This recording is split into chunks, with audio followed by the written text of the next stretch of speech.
The Jurassic saga made dinosaurs bigger, scarier, and louder than ever. But how accurate are they really?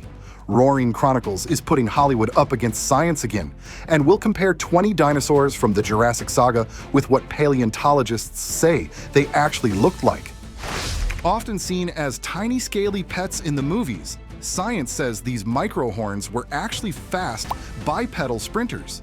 They were early relatives of Triceratops, likely sporting bird-like bristles on their tails rather than just smooth lizard skin. They represent the humble beginnings of the horned dinosaurs we know and love. One of the few species Rebirth gets almost perfectly right. This crow-sized ancestor to Triceratops keeps its real-world scale. It's refreshing to see the franchise embrace a dinosaur that is small, beaked, and likely covered in tail bristles, proving that not everything in 2026 has to be a giant mutant to be cool. The Compies are a franchise staple, and while their size is right, they're still missing their third finger. Real fossils show 3 functional fingers, not the 2-fingered frog hands seen on screen. They were small, but in packs. They were the ultimate scavenger nightmare. Furthermore, in The Lost World, it is mistakenly called Compsognathus triassicus, a completely different and larger dinosaur. This tiny T-Rex ancestor is one of the franchise's most accurate additions. Feathered, fast, and fierce, it's a perfect snapshot of the pre-giant evolution of the Tyrant King. It shows that even the greatest predators in history started out as small, agile hunters in the undergrowth. The franchise Raptors are the ultimate movie mistake that became a legend. To make them scary, the films made them human-sized and scaly, based on 2 dinosaurs, Deinonychus and Utahraptor. The real Velociraptor was actually about the size of a large turkey, and most importantly, it was fully feathered. We're talking wings, tail plumage, and a bird-like metabolism. In Rebirth, we see the return of the head quills, a tiny nod to the truth, but they still haven't committed to the murder bird look. The real raptor didn't bark like a dog, it likely hissed and chirped, using its sickle claw as a pinning tool rather than a disemboweling knife. They're often shown headbutting like rams, but science now suggests those domes were used more for side-shoving or display. A direct head-on collision might have cracked their skulls. They were the battering rams of the Cretaceous, just not in the way movies usually show. Despite its small size in the first film, the Dilophosaurus is one of the most feared creatures in the series. But almost everything about its movie version is fictional. The rattling neck frill? Pure imagination. The blinding, paralyzing venom? There's no evidence for it in the fossil record. In reality, Dilophosaurus was a 20-foot-long powerhouse, the largest land predator of the early Jurassic. It didn't need gimmicks or poison to take down prey. It was big enough to overpower almost anything in its path. The Rebirth version finally scales it up to its true size, but keeps the frill because, let's be honest, it's just too iconic to lose. In movies, flying reptiles have teeth and grab people with their feet, but Pteranodon literally means toothless wing. Its feet were closer to a pelican's, made for swimming and walking. Trying to lift a human would probably just break its hollow bones. Amazing flyers, just not the sky snatchers movies make them out to be. With its tiny arms and bull-like horns, Carnotaurus looks like a movie monster. But in reality, it was the cheetah of its time. Its massive leg muscles were built for one thing: straight-line speed.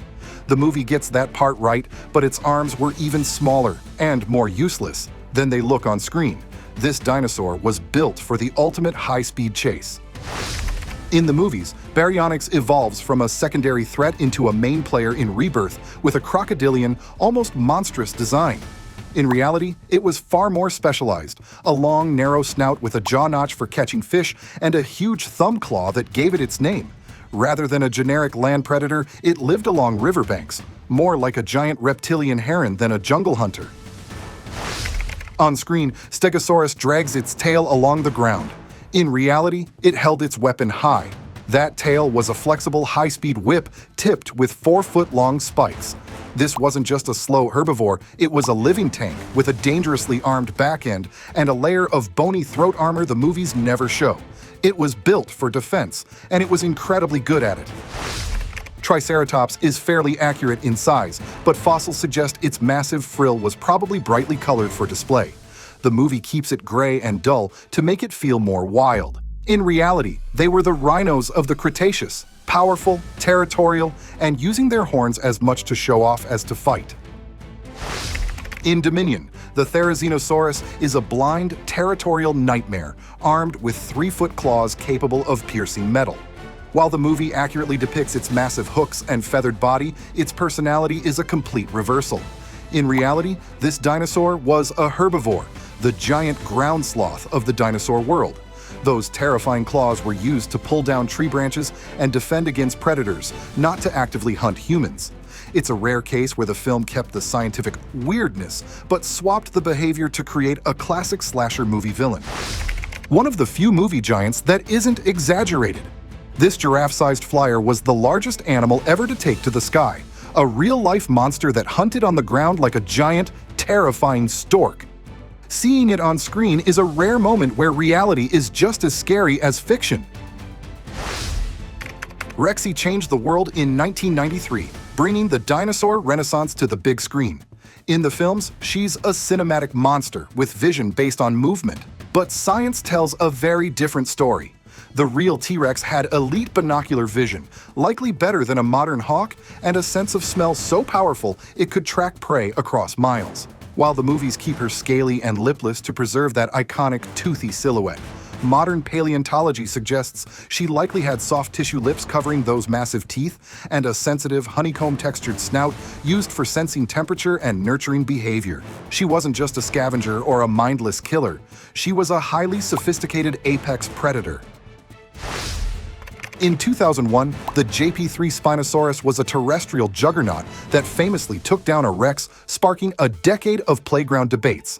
At the time, we thought it was basically a T-Rex with a sail. But the last 25 years of science have completely rewritten this animal. We now know the real Spinosaurus was a semi-aquatic river monster with short back legs and a paddle-like tail built for swimming. The Rebirth version finally acknowledges this, depicting a pack of 3 Spinosaurus as lethal aquatic specialists. It's the perfect blend of the JP3 aggression we love and the croc-duck reality revealed by science. In Dominion, the Giga is marketed as the Joker of the dinosaur world, a jagged, hump-backed monster that looks more like a dragon. In reality, Giganotosaurus was far more elegant, slightly longer than a T-Rex, with a narrow blade-like skull built for slicing meat, not crushing bone. It lacked the spikes and massive hump seen on screen and likely hunted large sauropods in packs. Yet the Dominion prologue depicts it as a rival to T-Rex, even though the two never lived at the same time or place. The Mosasaurus became the breakout star of Jurassic World, portrayed as a leviathan big enough to swallow a shark like a grape. While the movie version is doubled in size and covered in crocodile-like scutes, the Rebirth update delivers a massive win for science. The tail fluke. Real mosasaurs weren't just big lizards with flippers. They had shark-like tails built for high-speed pursuit and smooth, streamlined skin. The films keep the monster scale so she can handle Indominus-sized threats, but the real animal was a sleek, forked-tongued hunter, closer in biology to a Komodo dragon than a whale. New evidence even suggests it could hunt stealthily in rivers, much like an African crocodile. The newest giant on the block, the Rebirth Titanosaurus, is the film's holy grail of DNA. In the movie, it's portrayed as a 140-foot titan with majestic, foldable neck sails, designed to be the most visually stunning herbivore yet. Scientifically, however, Titanosaurus refers to a much smaller genus, about 15 meters long. The film uses the name as a catch-all for the entire titanosaur family, scaling it up to nearly 3 times its real size. And while the sails are pure fiction, real titanosaurs were true heavyweights, often sporting bony armor plating along their backs. The Brachiosaurus gave the franchise its first true moment of awe. In the films, it's shown standing on its hind legs to reach the highest canopy, but in reality, that 50-ton stunt would likely have shattered its hips and overworked its heart. These animals were more like living cranes. Their front legs were already longer than their back legs, meaning they were naturally pre-tilted to feed from tall trees. While the movies give them whale-like songs and elephant-style skin, science suggests they likely communicated through low-frequency thumps and had much tighter, scaly skin. Even so, the Brachiosaurus remains the ultimate symbol of the franchise's sense of wonder, just firmly on all fours. Roarers, we'd love to hear your comments. Was everything accurate?